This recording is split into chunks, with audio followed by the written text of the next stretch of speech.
Hi Scrappy friends, welcome to a new series, and this one is called Inspiration to Creation. And basically there is a story behind it. It's a little personal. If you're on my Instagram, you can definitely go ahead and check out that story, but I did not want to post it on here. However, this is the inspiration that I am going to follow this up for a moment of Megan's creation, and I want to show all the details and look at it on where I got all my inspiration from. She used a multicolored diagonal background paper, and then she created shapes with, silhouette, I'm assuming, and then she took pink paper as a banner, and then also had a little banner behind that as well with multiple colors. And so I'm looking at the ticket, I'm looking at all the little embellishments that she has, and I go, okay, I can do this. Now I was going to try to find all the color tones that she used, and then I decided to kind of take it in a whole different direction as far as different products. So is this scrap lifting? It could be. Everyone has different terms of what that means. Definitely it's an inspiration. Definitely scrap lifted the layout idea of it. If I never even posted her on here and said it was from her, no one probably even know. But I still want to give credit where credit's due. So here's the paper that I'm using. I am using My Mind's Eye My Girl collection. I think it was from 2013. I don't know. But I knew I wanted to use this paper. Now there was chevron paper. There was also a diagonal. But I decided on these pinwheels. I loved the pinwheels, and I thought it was perfect for the photograph that I'm going to be using today. So the first thing I wanted to do was ink all the edges, and I'm going to be inking it for a while, and I'm going to apologize because this video is only 8 minutes, and I'm just hoping I have enough time to explain my thoughts. And so it did have, like I said, have a diagonal paper, but I only had one sheet of it, and I had like 3 of these ones and 3 of others, and so I thought, as long as it's multicolor paper, I definitely can use it. I almost used a Maggie Holmes Gather one that looked like marble, if anybody remembers. I think it was Gather. From that collection, it was when she had paper that looked like marble, but instead I decided to go with this. Now she had what looked like a rhombus shape or a diamond shape. I did find one in my studio or Silhouette Studio. However, I am trying to use the supplies and get them on my paper. Yes, I'm still using paper with my die cutting machine, but I really am trying to hone in on this collection. And so that's where I saw these circles. And I thought, instead of diamonds, replace it with circles. It doesn't have to necessarily be the same shape. Just like my background paper, it's multicolors. It's going to bring all the other colors that are on this white paper and pull them from the actual background paper.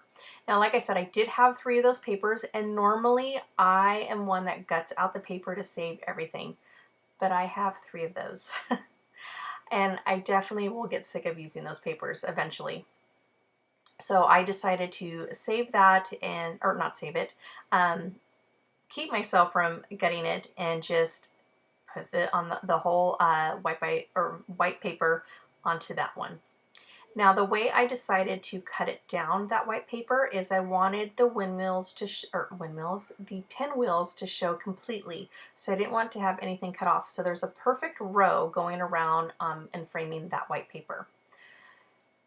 So after I got done cutting that down at the circle and adhering that chipboard, there are the banners that I used. And on the back of that squiggly line multicolor paper you see, that is where the stars were, and that's what I have of the one banner, the smaller one that's peeking out with the aqua. And then that pink paper is just from my stash. It is when paper used to be made really thin back in 2000. And I always tend to use those for when, not as a background, a full background, but for when I'm going to do a lot of layering, because they're perfect, they're thin, they're not too bulky, and you would never know that they're actually thin paper. So once I get that all done, I do bring that all the way over like she did in her layout. Now I did cut the chipboard and edged it to the white. So Some people that might bother, it did not bother me. I actually liked it because that piece that I used was so big and bulky and so heavy, I needed it to have cut down. But I also needed that size, so I had to stay on there. I tried it with other circles and it just wasn't working. So after I get done taking my photograph and backing it on white paper, I then back it on that multicolor squiggly line, and there's that star paper that I was telling you about, which is gorgeous. And then I'm going to place that down. So here I am already creating my layers. Now I'm going to be honest with you, I obviously looked through all of my stash, so I had everything pulled and ready to go for filming. That's why this video is kind of short. There was no second, no guessing myself. So the ticket you see there is that one by Maggie Holmes, Chasing Dreams. So I'm pulling out a different collection, and one is from 2013 and I think the other one's from 2016 maybe, or 17. And then I added the little ribbon of the puffy sticker from Chasing Dreams as well, because she did have a ribbon. This is just a scaled down version, but I like that because I already am going to have some very big bulky elements to the right hand side.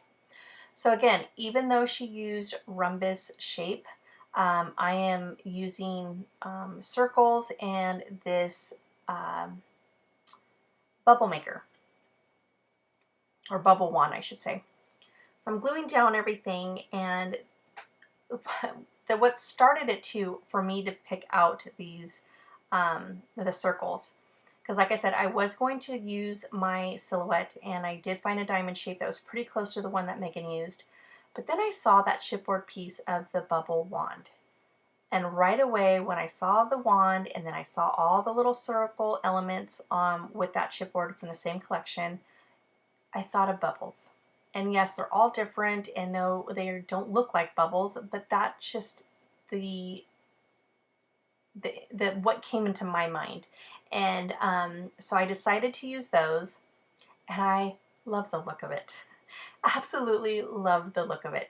So then next I just said I need something else, and the circles I was looking, or the chipboard circles, just felt like it'd be too bulky if I put one on the other side, because if you think about it, where the wand is going, the direction would actually keep it on the right hand side, unless you had, of course, wind. But I just wanted to not have it so heavy on the other side. Like, I just felt like it would be too much. So I added instead the, what are they called? The dots. I can't even think of right now, but you know what I'm talking about, the little dots that are glittered. And then that completes it. I added my October afternoon letter stickers. Oh, I wish they still made those. I love those things. And that is it.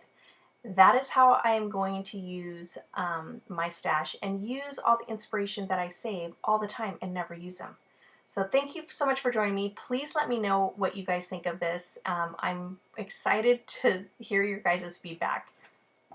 So much for joining me tonight. You all have an amazing weekend. Bye.